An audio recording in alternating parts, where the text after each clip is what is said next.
The economy right now is doing better than any other economy in the world by a significant margin.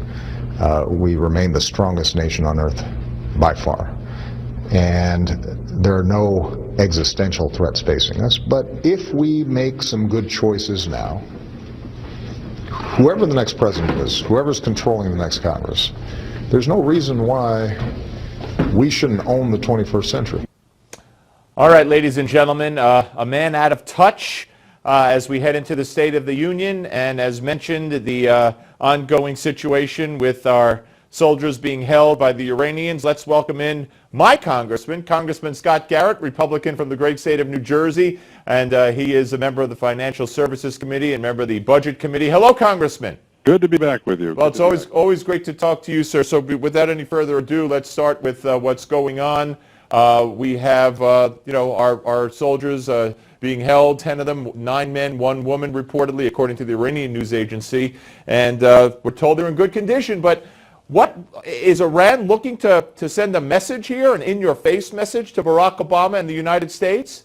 Well, this is an outrageous circumstance that the United States finds itself in. It's outrageous, of course, that it happens here on the night of the State of Union. And then, as some have said, Iran is trying to make a statement. But it's a statement that's only a response to the statement that this administration has made repeatedly to Iran, to the Middle East, to our foes in that area, that there are no consequences when bad decisions are made, when they take actions. You have to go all the way back to the Syrian situation when he made that now infamous statement, "I'm drawing a line in the sand," and then took no action. We saw it again when Iran, after the notorious Iran deal was passed. As you know, I did not support that, of course. Right. And what happened there? Iran basically blatantly, if you will, thumbed their nose at the UN, at the United States, and the world community, shot up some ballistic missiles, and the response was, from the United States, was, we're not going to do anything. So at this point, Iran is simply, once again, seeing that the United States is a paper tiger and just doing as much as they can to push it to the limits. Yeah, and for the president earlier in the day, independent of what just happened, and of course this isn't an existential threat to the U.S., although one could argue whether or not Iran might somehow be, especially if they go after our power grid. Nonetheless, for the president to say that there's no existential threat facing the United States, what's he talking about? I've often scratched my head and wonder what the heck he's talking about, whether it's on the Middle East policy and the lack of a policy in that realm, or whether he's talking on economics, or as he said also in that clip as well, that the United States can own the 21st century if they make the right decisions. Unfortunately, he has made so many wrong decisions during his tenure as president, it makes it that much harder to go in the right directions on these areas of security, economy, and freedom. What should the president say if everything, about this, if everything remains the same between now and the time he takes to the microphone? Should he start the State of the Union referencing this? What should he say? That's a good question. I think it certainly needs to be brought up, and it has to be hit, and it has to be hit hard, and say that everything is on the table at this point as far as securing and bringing our men and women home again, and make it clear. The problem with that is the point I just raised before, Iran will hear that, the rest of the world will hear that and say, we've heard these bellicose, strong statements in the past. Why should we believe them this time from this administration? Yeah, absolutely. All right, let's hope that this gets resolved. That aside, and it's a big thing to put aside, sure. The president, they've already said in the preview that, and they made a preview video, and this is going to be the, hey, here's what I've accomplished over 7 years, which is frightening enough. He's not going to talk about, or maybe he will, what he plans to do in his last year, where he already said he's going to leave it all on the field. And you know what that means, and I don't know what that means. That's executive order after executive order after executive order. Yes. So it will be a series of executive orders, one right after the other, I assume. It'll be the same, I have a pen, I have a telephone. He has said it repeatedly, and he said it frequently again recently, that if a Congress doesn't act, he will. Matter of fact, I think one of the other Democratic presidential candidates, didn't one of them also say the same thing? Yes.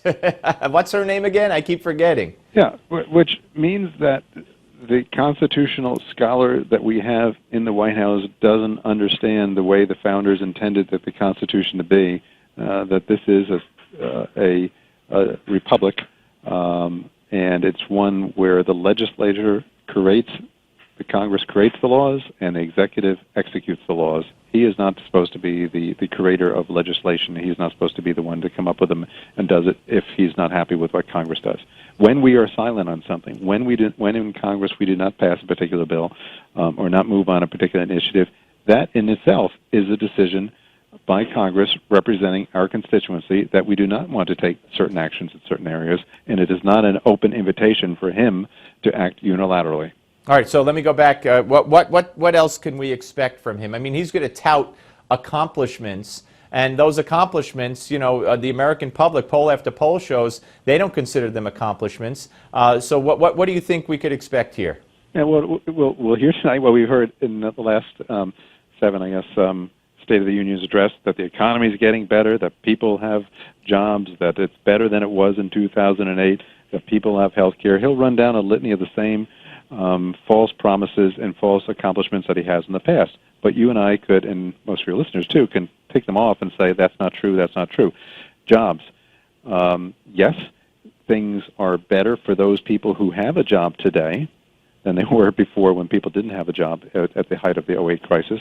But we know that we have one of the highest sustaining rate of non-involvement in the workforce. In other words, people basically sitting on the sideline in any recession in living history, right. Living memory.